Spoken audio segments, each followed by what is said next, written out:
Safartuuwwan gaggeessummaa. Safartuuwwan gaggeessummaa yookaan qabiyyeewwan gaggeessummaa hayyuun beekamaan yookaan saayintistiin Bernaard M. Baasii fi waayiloonni isaa akkas jechuun kaani. Safartuuwwan yookiin qabiyyeewwan gaggeessummaa jijjiiramaa afurtu jiru. The four I's jedhamuun beekaman adda baasanii jiru. Gaggeessitoonni jijjiiramaa hordoftootaa fi namoota waliin hojjetan waliin hojii hojjetu. Safartuuwwan gaggeessummaa jijjiirama fayyadamuun raawwii caalmaa galmeessu. Kanneen keessaa four I's kan jennu idealized influence fakkeenya gaarii ta'uun gaggeessuu, inspirational motivation mul'ata hawwisiisaa qabaachuun gaggeessuu, intellectual stimulation kalaqa jajjabeessuun gaggeessuu, individualized consideration namaaf yaaduun xiyyeeffannaan gaggeessuudha. Fakkeenya gaarii ta'uun gaggeessuu yookaan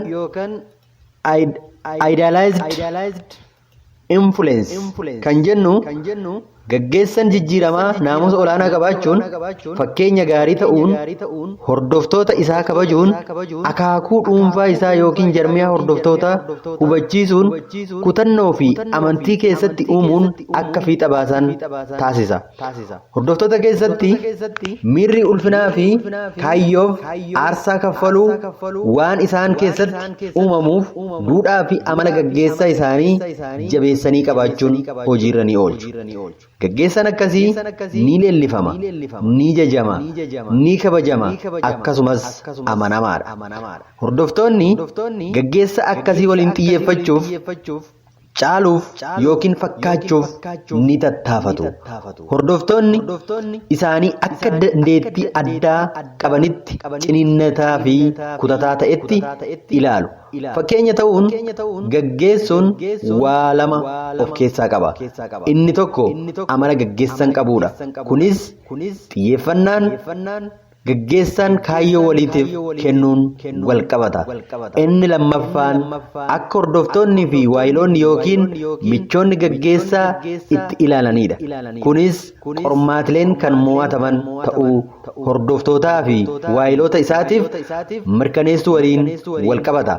Dabalataan gaggeessitoonni fakkeenya gaarii ta'uun gaggeessummaa kennan miidhaa dhufuuf gaafatamummaa fudhachuudhaaf fedhii ni qabu. Yaada tokko qabu. Yaada ofii irratti ni cichu, hin geeddaraman, akka feetes miti. Wanta sirrii fi qajeelaa ta'e hojjetu naamusa daraan olaanaa ta'e qabu. Akka waliigalaatti gaggeessitoonni jijjiiramaa gaggeessitoota amanamoo fi fakkeenya gaarii ta'uun gaggeessummaa kennanidha. Agarsiiftuuwwan gaggeessummaa kana fakkeenya ta'uu, duudhaalee ibsuu, miira akeekaa fi ofitti amantaa hordoftoota keessatti uumuu, of kabajuu yookiin ofiin boonuu, miira ofii to'achuu fi ofiin murteessuu yookiin hiree ofii ofiin murteessuudha. Safartuuwwan gaggeessummaa jijjiiramaa keessaa inni lammaffaan mul'ata hawwisiisaa qabaachuun gaggeessuudha. Inspirational motivation. Gaggeessitoonni jijjiiramaa mul'ata baay'ee hawwataa ta'e sirriitti qopheessuu fi hordoftoota isaanii hubachiisuun abdii fi kutannoo itti horuun akka raawwatan kakaasu. Gaggeessitoonni akkasii yeroo hunda hojii cimaa fi hiika qabu hordoftoota isaaniif kennuun jajjabeessu. Karoora hojii hiixataa, abdii gaarii, galmoota fi hojii hiika qabu hordoftootatti kennuu fi hubachiisuun akka raawwatan taasisu. Kutannoo galmootaa fi mul'ataaf qaban qabatamaan ni agarsiisu. Akka waliigalaatti gaggeessitoonni jijjiiramaa kaayyoo fi qajeeltowwan jarmiyaa irratti hundaa'uudhaan namoota jajjabeessuu mirkaansu. Agarsiistuuwwan ijoon mul'ata hawwisiisaa qabaachuu, mul'ata mana hojii qabaachuu, kominikeeshinii yookiin hariiroo gamlamee gaarii qabaachuu, ga'umsa hojjettoota qoruun ilaaluu, hojjettoota jajjabeessuu, hojjettoota waliin hojjechuu fi bilisummaa uumuudha. Safartuuwwan gaggeessummaa jijjiiramaa keessaa inni sadaffaan kalaqa jajjabeessuu jajjabeessuun gaggeessuu intellectual stimulation. Gaggeessitoonni jijjiiramaa hordoftoonni isaanii yaada jiru akka qoran rakkoolee bifa kallattii garagaraan akka ibsan haala moofaa karaa haaraan akka ilaalan kakaasuun abbaa mala qaroo fi akka waa kalaqaniif fi uumuu danda'an ni taasisa. Kalaqni ni jajjabeeffama. Hordoftoota irraa yaadota haaraa burqisiisuu fi rakkoo malaan hiikutu barbaadama. Hordoftoonni karaa haaraa akka yaalan ni jajjabeeffamu. Adda baabahitti bahanii nama hin qeeqan yookiin hin sirreessan. Yaadonni isaanii yaadota gaggeessitoota irraa adda waan ta'eef hin qeeqaman. Akka waliigalaatti gaggeessan kalaqa jajjabeessuun gaggeessu namoonni rakkoo roga adda addaan akka ilaalan taasisa. Yaadota haaraa akka maddisiisan bilchina yaadatiin dandeettii isaanii duuganii akka fayyadaman jajjabeessa. Agarsiistuuwwan tooftaa kana isaan ijoon waa kalaquu, sababa irratti hundaa'u, waliin murtii kennuu, deeggaruu fi hirmaachisuudha. Safartuuwwan gaggeessummaa jijjiiramaa keessaa inni afraffaan namaaf yaaduu, hiluu fi xiyyeeffannaa kennuudha. Individualized consideration. Gaggeessitoonni jijjiirama fedhii fi guddina rakkoon tokkoon hordoftootaf xiyyeeffannaa kennuu, hordoftoota isaaniitiif leenjii fi gorsa kennuun dandeettii isaanii daran ni gabbisu. Garaagarummaa fedhii hordoftoota jidduu jiruuf beekamtii ni kennu. Fakkeenyaaf hojjettoonni muraasni baay'ee jajjabeeffamu. Kaan immoo bilisummaa istaandaardii daraan cimaa ta'e, kaan isaanii gurmaa'insa hojii barbaadu. Namoota dhuunfaa akka hojjetaatti osoo hin taane akka namaatti ilaalu.